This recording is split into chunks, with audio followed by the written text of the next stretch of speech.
وآیۃ لہم انا حملنا ذریتہم فی الفلک المشحون وخلقنا لہم من مثلہ ما یرکبون، اور اسی کشتی کی طرح ہم نے اور چیزیں بھی بنائی ہیں جو وہ جس پہ وہ چڑھتے رہتے ہیں۔ اب اس میں جو کہا ہے نا اس کی طرح کی چیزیں جو وہ چڑھتے ہیں، اس میں اس بات کی طرف بھی اشارہ ہے کہ اونٹ بھی ہیں، گھوڑے بھی ہیں جس پہ چڑھتے ہیں، سواری کرتے ہیں، سفر کرتے ہیں، اور یہ بھی کہا ہے کہ ہم نے اور چیزیں بھی بنانے کا ارادہ کیا ہے جو وہ چڑھیں گے۔ ابھی ایئرپلینز نے آنا ہے، کارز نے آنا ہے، ٹرینز نے آنا ہے، ابھی اور مینز آف ٹرانسپورٹیشن نے آنا ہے۔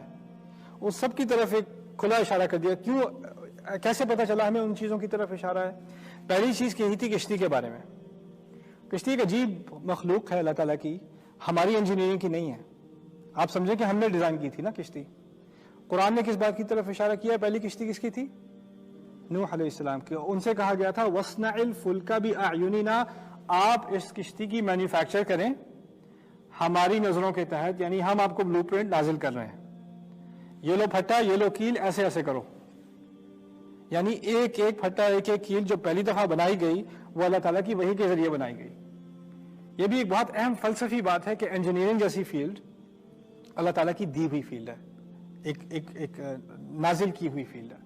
اسی طرح قرآن میں فائنانس کے بارے میں کیا کہا ہے؟ فَلْيَكْتُبْ بِمَّا عَلَّمَهُ اللَّهُ، جس کو قرض کا کانٹریکٹ لکھنا آتا ہو اس کو لکھنا چاہیے اس بنیاد پر کہ اللہ تعالیٰ نے اسے سکھایا ہے۔ اللہ تعالیٰ نے اسے سکھایا ہے۔ فائنینشیل کانٹریکٹ اللہ تعالیٰ سکھاتا ہے؟ نہیں، وہ تو اس نے کسی اور سے سیکھا ہوگا، کسی اور اکاؤنٹنگ اسکول سے سیکھا ہوگا، کہیں سے سیکھا ہوگا۔ نہیں، تمام جس کو ہم سیکولر نالج کہتے ہیں نا، اس کو بھی اللہ تعالیٰ خود کہہ رہے ہیں کہ میں سکھاتا ہوں۔ آپ کے دماغ میں جو نیورونز فائر ہوتے ہیں کریٹیوٹی کے، جو آئیڈیاز آپ کو آتے ہیں، جو نئی انوینشن آتی ہے، وہ اصل میں اللہ تعالیٰ کی طرف سے الہام ہوتا ہے۔ وہ انسان مسلمان کو بھی ہوتا ہے، غیر مسلم کو بھی ہوتا ہے۔ یہ تمام انسان کی جو پرسوٹ ہے کہ نئی نئی چیزیں ایجاد کرے، نئی نئی چیزیں ڈیولپ کرے۔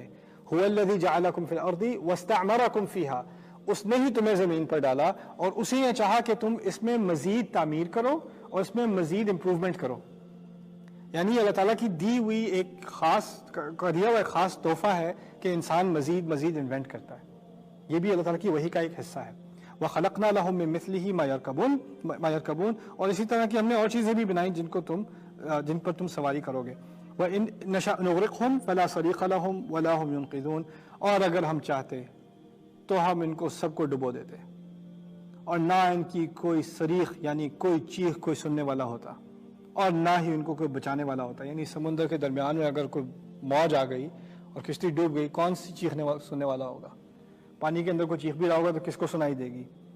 فلا صریخ لهم ولا هم ينقذون الا رحمة منا ومتاعا الى حين، یہ سب یعنی تم ایک جگہ سے دوسری جگہ جو پہنچتے ہو نا، یہ کبھی نہیں ہوتا سوائے اس لیے کہ ہم نے تم پر رحمت کی ہے۔ کبھی کوئی فلائٹ ٹیک آف نہیں کرتی، کبھی لینڈ نہیں کرتی سوائے اس لیے کہ میں نے رحمت کی ہے۔ میں چاہتا ہوں تو ڈبو دیتا۔ یہ بات کہی جا رہی ہے۔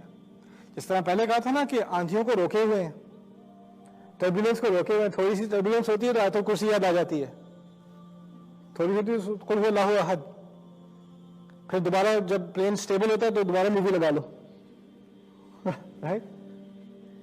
اب کیا کہہ رہے ہیں؟ کہہ رہے ہیں جب تمہارا جہاز ایک جگہ سے دوسری جگہ پہنچتا ہے اور تم نہیں گرتے، نہیں ڈوبتے، نہیں مرتے، یہ ہر بار میری رحمت ہے اور کوئی کچھ بھی نہیں ہے۔ وَمَتَاعًا إِلَىٰ حِينٍ، اور یہ تاکہ تم ان چیزوں کا فائدہ اٹھا لو، انجوائے کر لو، متاع، لیکن وہ بھی ایک وقت تک ہے، ایک وقت تک یہ کچھ کر لو۔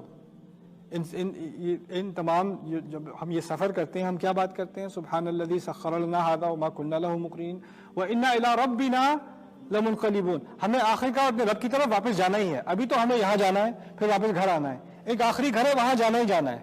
اس سفر سے ہمیں اس سفر کی یاد دہانی کی جاتی ہے، اور جب وہ دلایا جا رہا ہے یاد، یہاں کہا گیا ہے متاعا الی حین، ابھی مزے کر لو لیکن یہ کچھ وقت تک کی بات ہے، ابھی تک یہ انجوائے کر لو، یہ اب جب تک ہے یہ میری رحمت ہی ہے۔ بارک اللہ لی ولکم فی القرآن الحکیم ونفعنی وإیاکم بالآیات والذکر الحکیم۔